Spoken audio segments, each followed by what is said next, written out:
Bienvenue dans le podcast Ose briller. Je suis Élodie Leclerc et je suis ici pour te partager toutes les clés pour te libérer, t'accepter pleinement, rejoindre le mouvement de la vie et briller de mille feux. Je me réjouis de partager ce nouvel épisode à tes côtés. Installe-toi confortablement et savoure cet instant. Salut beauté, j'espère que tu vas bien. Ça y est, on se retrouve dans le premier épisode du podcast de cette année 2020. Je suis super ravie de te retrouver ici. Bon, allez, soyons honnêtes, je te l'enregistre le dernier jour de 2019. Donc moi, en fait, voilà, officiellement, c'est le dernier épisode que j'enregistre en 2019, mais pour toi, ce sera le premier épisode en 2020. Donc voilà, alors je vais essayer de pas m'étouffer. Si tu me suis sur les réseaux sociaux, tu as vu que j'étais bien malade, ce qui arrive très rarement, mais quand je me chope la gastro, la grippe, la totale. Donc là, j'ai encore une voix un petit peu, tu vois, comme Marge Simpson dans les Simpsons, forcément. Donc voilà. Bref, je suis vraiment super ravie de te retrouver ici pour ce nouvel épisode. Les interviews vont également bientôt arriver, tu verras. Dans le courant du mois de janvier. J'ai vraiment hâte de pouvoir recevoir ici des personnes et de pouvoir te partager plein de choses. Mais dans ce premier épisode de cette année 2020, je voulais te reparler de l'hypersensibilité. Et j'ai mis, t'as vu comme titre, l'hypersensibilité, la vérité. Alors attention, mon Dieu, ce n'est que ma vérité, entre guillemets, d'accord ? Je dis pas que tout le monde doit penser ça. Encore une fois, c'est une invitation. Moi, je te partage ma vision, mon expérience à travers ce que moi j'ai expérimenté. C'est vraiment extrêmement rare, ça arrive presque jamais. Je pense que je te partage quelque chose que je n'ai pas moi-même expérimenté. Bon oui, quand je te parle de ménopause, ça c'est sûr, je l'ai pas encore expérimenté, heureusement. Mais voilà, si c'est vraiment ma vision par rapport à ce terme qu'on utilise de plus en plus, on entend de plus en plus parler de l'hypersensibilité, et je suis hypersensible, et je suis zèbre, et je suis HP, etc., etc. Encore une fois, tu sais bien, j'ai déjà fait un épisode du podcast sur les étiquettes, le fait de vraiment s'enlever toutes ces étiquettes qu'on a, qu'on a l'impression qui font notre identité. C'est sûr que ces étiquettes nous rassurent, ça vient nous sécuriser, ça vient nous apporter ce sentiment d'appartenance, d'accord, à un clan, à un groupe, et donc on a l'impression qu'on existe seulement à travers ça. Et donc il y a beaucoup de personnes, et moi ça a été mon cas aussi, quand on m'a dit « Ah oui, tu es certainement hypersensible, HP, etc. » Voilà, on a l'impression que « Ah, ça y est, enfin je suis reconnue. Enfin on reconnaît ma différence, en fait. » Et il y a un truc très, très, très égotique, en fait, derrière. Très, très, très... qui vient vraiment de l'ego. Et je sais que cet épisode va venir titiller certaines personnes. Je sais qu'il y en a qui vont pas apprécier parce que ça va venir chatouiller, on va dire, l'ego. Mais c'est pas grave, c'est ok. Voilà. Puis moi j'aime bien faire ça. Donc voilà. Mais vraiment, ça vient nous rendre exceptionnels, entre guillemets. Et ça vient mettre des mots comme si on avait besoin de cette étiquette pour soulagement. C'est ça en fait. Mais oui, c'est ça. Je suis hypersensible. Tu comprends, ça explique tout ça.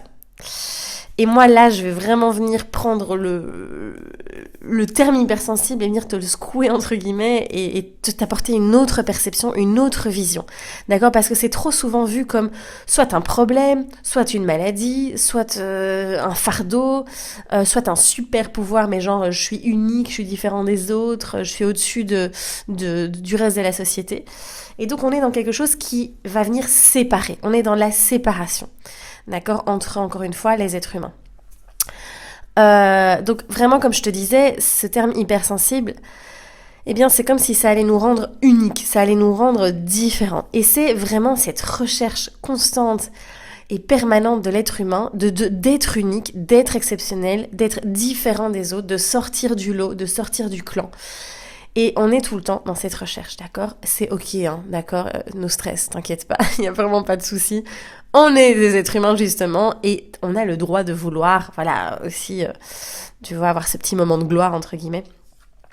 Et d'ailleurs, moi, je le partage aussi dans la vidéo où je partage mes zones d'ombre, où je dis, voilà, c'est que moi, je sais très bien qu'il y avait ce truc en moi avant, l'ego qui, oui, avait l'impression qu'il avait tout le temps raison, que ma vérité était la bonne, etc. Pendant très longtemps, j'étais là-dedans aussi. Et ça m'arrive encore, je veux dire, voilà, faut vraiment mettre en lumière ces zones d'ombre-là aussi.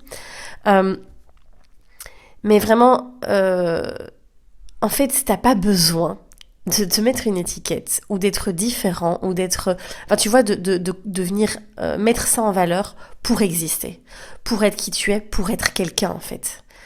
Juste en étant toi-même, sans toutes ces étiquettes, tu existes déjà. Tu es déjà quelqu'un d'important.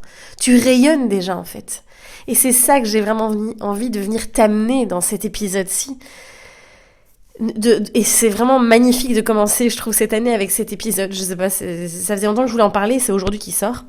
Mais vraiment de venir te dire que t'as pas besoin de sortir du lot, de montrer que tu es exceptionnel. Tu l'es déjà.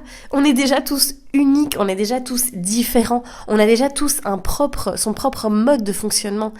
Mais pourquoi aller chercher toujours une étiquette, appartenir à quelque chose, mettre des mots pour montrer que, en fait, juste sois un être humain, sois toi-même et vis ta vie, quoi, simplement. Tu vois, moi, c'est vraiment ça que j'ai appris. Et c'est pour ça que je viens de te partager cette leçon que j'ai apprise en 2019. C'est vraiment ce truc-là. Et merci Franck Lobvet, parce que lui m'a beaucoup aidé dans cette recherche, enfin, dans cette révélation intérieure, en fait.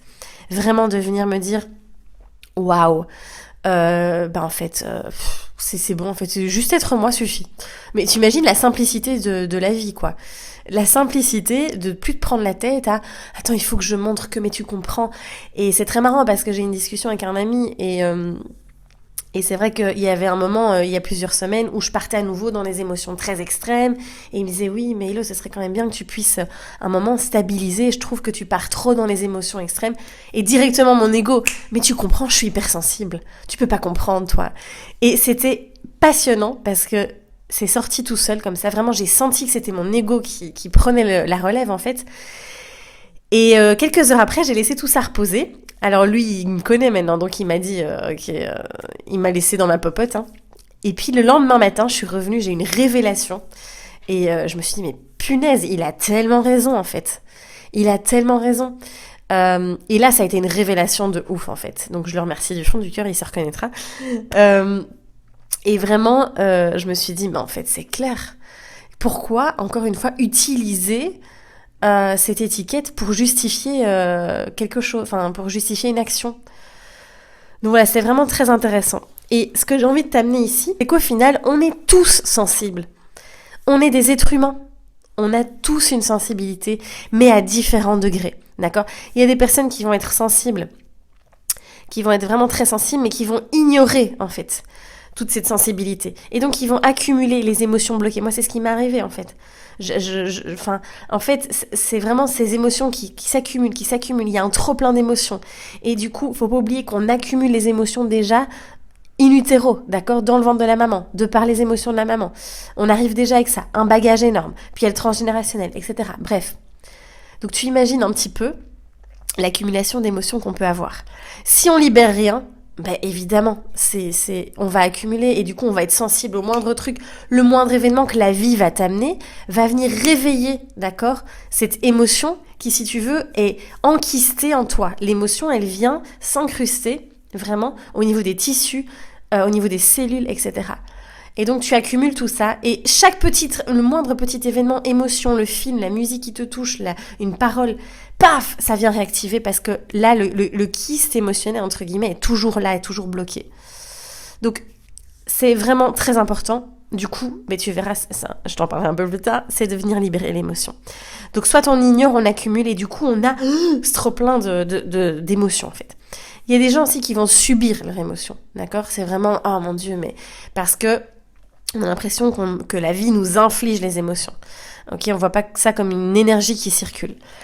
Puis, il y a d'autres personnes qui vont utiliser l'hypersensibilité comme excuse. Non mais tu comprends, je suis hypersensible.